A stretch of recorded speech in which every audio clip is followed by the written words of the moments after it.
Good afternoon and welcome to From Where We Are, stories of news and culture through the lens of Southern California and USC. I'm Erica Driscoll. And I'm Zain Khan. We're coming to you live from Studio B in USC's Annenberg Media Center. It's Thursday, April 18th, 2024. On today's show, we're talking whales. And about the recent protests on campus. And maybe you want to read a book this week. All that and more on From Where We Are, after these news headlines. Over the weekend, Iran launched more than 300 missiles and drones toward Israel in response to a deadly strike on its consulate in Damascus, Syria. Although Israel had taken no responsibility for the attack, the nation is widely believed to be behind it. Iran has claimed that its attack was performed in a limited fashion, with Iranian officials emphasizing that regional states surrounding areas in the Middle East were warned 72 hours before the attack, and that the majority of the drones and missiles, which took hours to travel from Iran, were shot down. This marks the first time that Iran has attacked Israel directly, and the first attack by a foreign state on Israel since 1991. United Nations Secretary General Antonio Guterres warned today that the Middle East is on the verge of a major war. Recent days have seen a perilous escalation in words and deeds. One miscalculation, one miscommunication, one mistake could lead to the unthinkable, a full-scale regional conflict that would be devastating for all involved and for the rest of the world. The moment of maximum peril must be a time for maximum restraint. The United States has stopped for now the United Nations from granting full recognition to a Palestinian state. The U.S. cast a veto in the Security Council, Britain and Switzerland abstained, and the remaining 12 council members voted yes. All 12 jurors were seated as of today in the historic hush money trial of former President Donald Trump. It's the first trial of a former U.S. president and centered on the alleged falsification of business records and hush money to an adult film actress. The focus now shifts to selecting alternate jurors. Pro-Palestinian students continue their protest on many U.S. campuses. Today, a large group of students marched to support Asna Tabassum, demanding that she be allowed to speak at this year's graduation ceremony, as she is the 2024 valedictorian at USC. I think there's a nuance here. I think, I expressed an opinion through a link that I had on my Instagram. The hate and the vitriol that was unleashed towards me after, I think, was part of the reason that the university caved in. And so when it comes to being a free speech issue, sure, maybe my valedictory speech is a privilege, and it's a privilege I do not take lightly, and other students and evidently people around the world do not take lightly. But at the end of the day, my views, the views that I have expressed and the views that USC has instilled within me as well, were stifled and were subject to hate. Those are some of the top stories in the news. From Annenberg Media, I'm Shedi Angadi.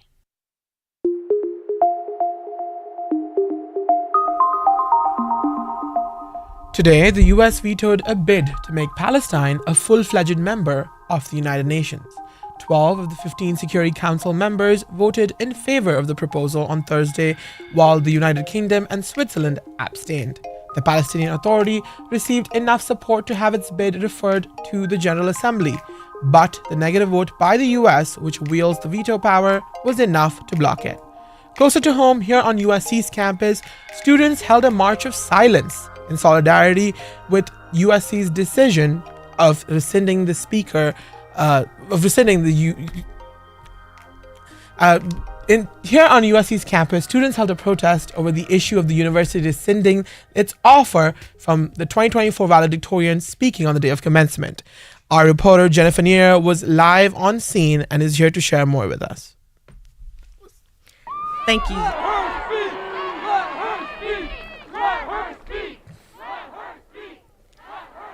Thank you, Zane. Around 300 people gathered at Tommy Trojan this afternoon to protest the university barring valedictorian Asna Tabassum from speaking at commencement. They wore masks to symbolize Tabassum being silenced and hoodies to represent her hijab, one speaker said before the march began. After hearing a few leaders speak, protesters walked silently through campus, the only sounds being their feet on the ground and media helicopters overhead. When they reached Annenberg Hall, the crowd stopped to hear another speech before breaking into chants and returning to Tommy Trojan. One attendee said she marched to support who she called, quote, the first hijabi valedictorian at USC. Another said he joined the protest because the university, quote, has gone far and beyond their limits. Students say they'll continue to protest until and through graduation if they must.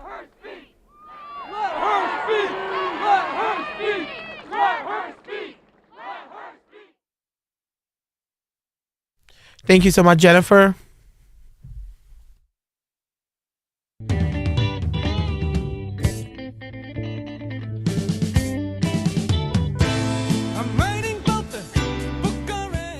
The LA Festival of Books is happening this weekend on campus. It's the largest festival of books in the nation, and more than 150,000 people expected to attend.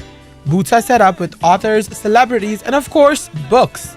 A lot of people don't read for enjoyment anymore, so we went around asking USC students if they read for pleasure.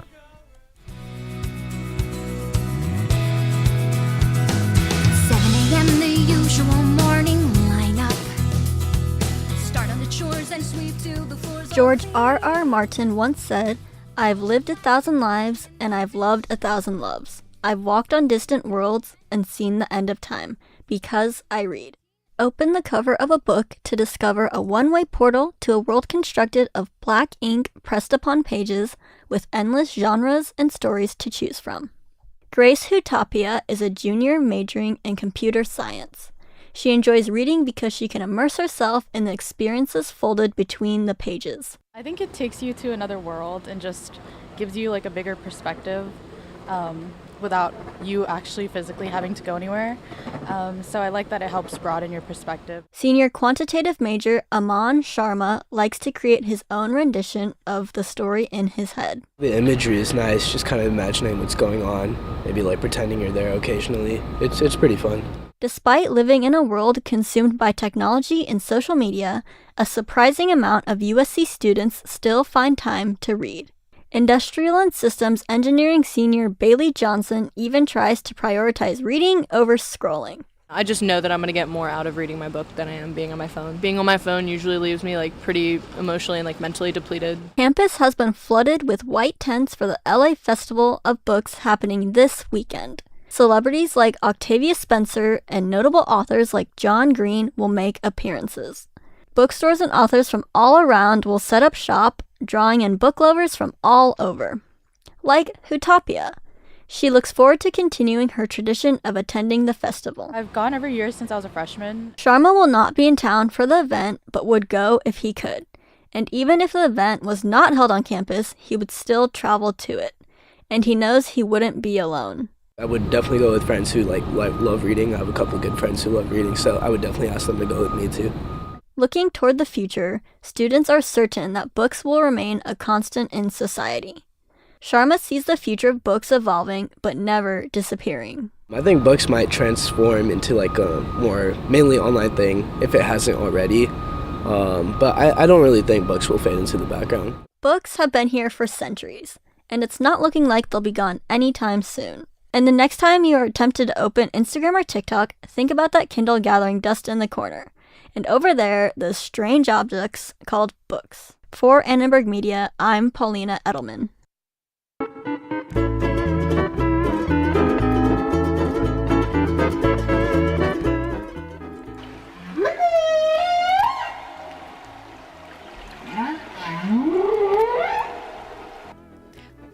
We've heard from whales. We've spoken or shouted at whales like Moby Dick. Ah, she blows! She blows to starboard! The white whale! And now, for what is said to be the first time ever, humans may have had a conversation with a whale. What would you talk about with a whale? We asked that question around campus. MJ has the answers. A team of scientists within the nonprofit SETI Institute who were looking for extraterrestrial intelligence traveled to Alaska late last year to spend quality time out at sea with whales. They made friends with one humpback, named him or her Twain, and tried to have a nice conversation with their new friend. They played a loud greeting for Twain on an underwater speaker. And eureka! Twain has answered back. Say what? So if you had the chance for a deep dive with the whales, to get personal, to ask a whale a question, what would you ask? USC students tell us. Here's NGOs and social change freshman Kate Misher. I would ask how the ocean is and how climate change is impacting their day-to-day. Senior Sam Huntsman studies philosophy. If they notice any, detrimental aspects of humans' involvement into the ocean. Legal studies freshman Ava Tristan. I think I would like to know if the whale has a love interest currently. Junior in electrical engineering Samuel Belzer. Are there oceanic wars where species of whale fight other species of whale, or are all whale automatically on the same team? Biological studies junior Raina Paper wants to know. What's your favorite food? Because I feel like they eat a lot of things, but no one ever asks them what's their favorite. Huntsman, the philosophy student, understands that whales' minds are complex too. I hope you're okay. I hope that everything's good. I love you. I don't know, they're very smart creatures. They'll probably, if they recognize that I'm a friend, not a foe, they maybe be friendly. Friend making is a skill, and so is speaking in whale. USC students began warming up their vocal cords to practice making underwater friends.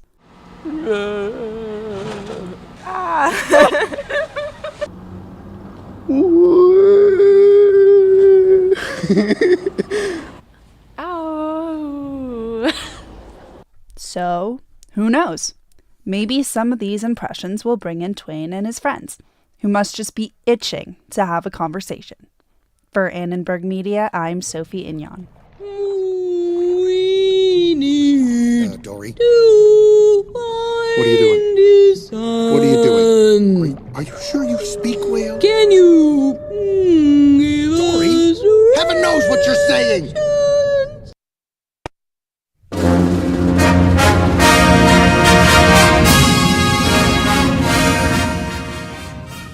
This Saturday, the Trojans will return to the Coliseum for their spring game. It's a practice where they divide the team in half and play each other. But, of course, one familiar face will be missing, and one new face will be added. Katie Simons has the story. This coming year's USC football season will be a transformative one for the Trojans. Between switching to the Big Ten, the loss of Heisman Trophy winning quarterback Caleb Williams, and the new defensive coordinator Dayton Lynn, the season is sure to look different. But even with these changes, sophomore Kira Oglesby is still looking forward to the season, which she expects will have its ups and downs. I'm really scared, but I'm a diehard Trojan fan. I think we'll beat Wisconsin. I don't think we'll beat Michigan, but I think we'll beat Ohio State. This weekend's spring game helps the football team build excitement for the fall season and lets the coaches test their players to see how well they do under the spotlight. The team is divided into two, and they play against one another. Miller Moss, the junior, is expected to be the Trojans' new starting QB after making headlines in this winter's Holiday Bowl. Moss drops, fires, and caught inside Louisville territory. Yet some students, like junior quantitative biology major Blair Batson, are still unsure if anyone could live up to the legacy of Caleb Williams. I definitely don't think that they'll be as good just because he's really good, but I think that they can figure it out, and like maybe they'll get someone really good to replace him, or maybe like someone else will shine. Freshman environmental engineering major David Mosley says, "Don't judge the new team too quickly." I think it'll definitely be a blow probably early on in the fall. But I think that with Miller Moss as the new quarterback, the team will kind of rally behind him in the later games, and I think we'll still finish strong next season, but it might be a little slow in the beginning. The change students are most looking forward to is the new defensive coach, Dayton Lynn, who will replace Alex Grinch. Lynn is the former defensive coordinator for our UCLA rivals, and the Saturday will be Lynn's USC football debut. Honestly, I'm really excited that we have a new defensive coordinator after the debacle that was last season in terms of our defense. I'm just excited. Any change is good change after that, and I'm really excited to see what he has for next season. Fans can see the Trojans in action this Saturday at the Coliseum. Admission is free for everyone, the students and the surrounding community. The team will kick off at noon, and then their Big Ten legacy will begin. For Annenberg Media, I'm Katie Simons.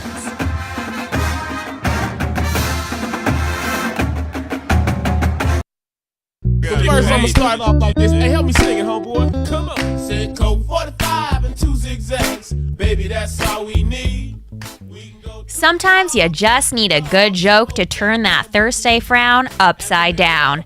Get ready to laugh because today we have Remy Abrams, a comedian from USC Comedy. She will be performing tomorrow at USC Comedy Live. Remy, thank you so much for joining us live today. Yeah, hey, what's up? Should we put you on the spot right now? Absolutely not. Please, no. Well, Anxiety is crazy.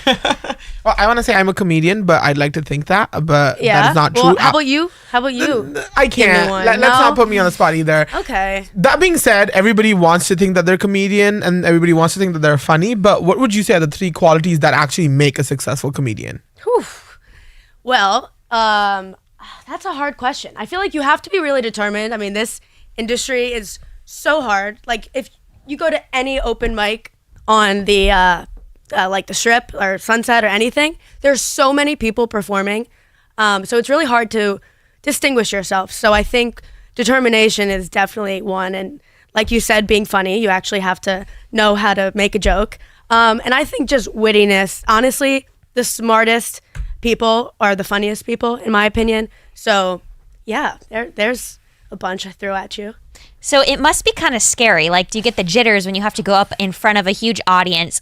How do you handle the audience's negative response or a silent crowd to maybe when the punchline doesn't, necessarily make that punch? Oh, and that happens all the time, especially starting out. Like when I first did my first set, there were some that I thought were so funny, but just weren't.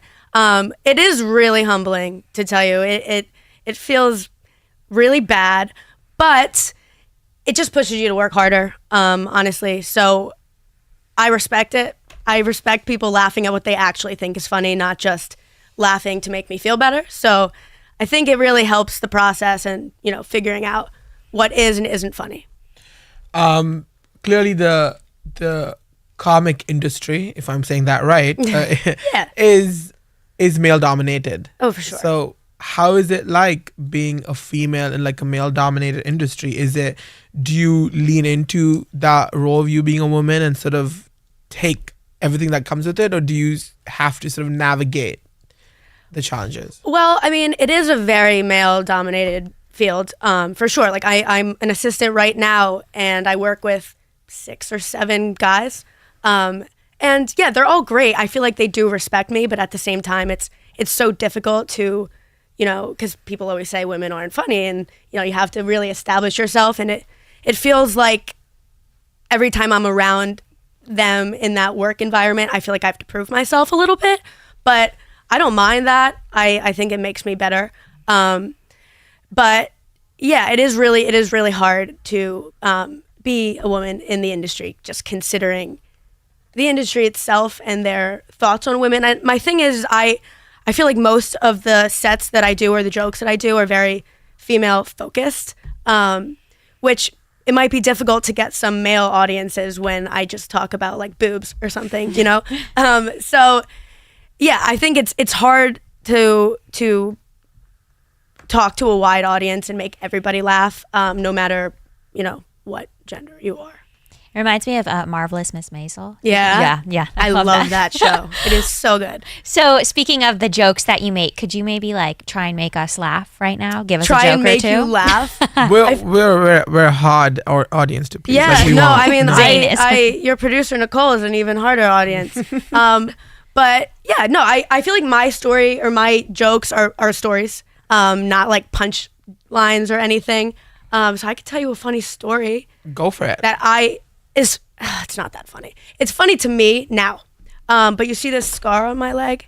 Yes. Well, for those of you who obviously can't see, right, I forgot. There We're is on radio. a scar. There's a scar on Remy's leg It's on like her right half side. of my calf. Yes. And it's really gnarly.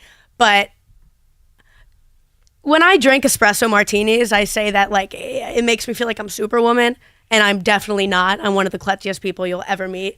So I was locked out of my apartment on Ellendale, and South Central, they got the pointy fences, and I decided to save the day because we were locked out, and I hopped the fence, and my dumbass, I got literally like crucifixed by this fence, and I'm pretty not sober at this time, and that honestly helped because I was in so much pain. I don't want to show you the pictures. That it was disgusting, but it really was the epitome of college for me, at USC especially, because I went to the hospital down.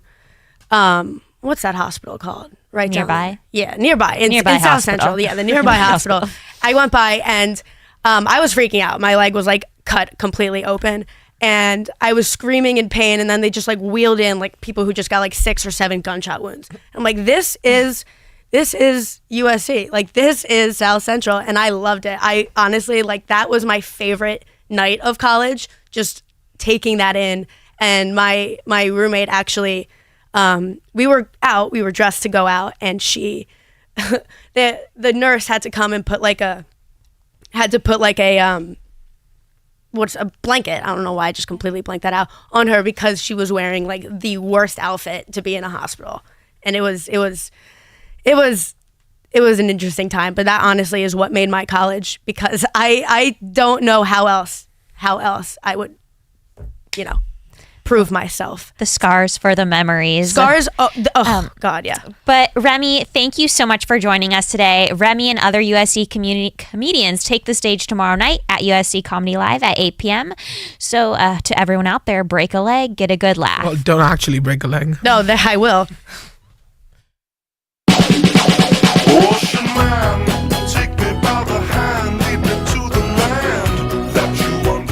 And that's all we have time for on today's From Where We Are. Dashiell Sacha, Anthony Klingerman, and Nicole Bednar produced today's show. We had help from Jasmine Kwok and Susan Nirienda. Sam Bittman runs our soundboard, Aaron Lee manages our live stream, and Derek Renfro composed our theme music. Catch us live on YouTube at Annenberg Radio News Monday through Thursday at 5 p.m. Subscribe to From Where We Are wherever you're listening right now. And follow us on Instagram at Annenberg Radio. I'm Zane Khan. And I'm Erica Driscoll. From all of us at Annenberg Radio, wherever you are, we hope you'll join us again for From Where We Are. I actually am very inspired by our whale story, so I'm curious, what would you, Erica, ask a whale? I would ask if they're scared of sharks or they think sharks are yummy, or how that relationship happens. Well, I would ask a smart question. I would ask them if they identify more as mammals or as fish, Okay, well, our questions are both cool, Zane. Sure, we tell ourselves what we have to.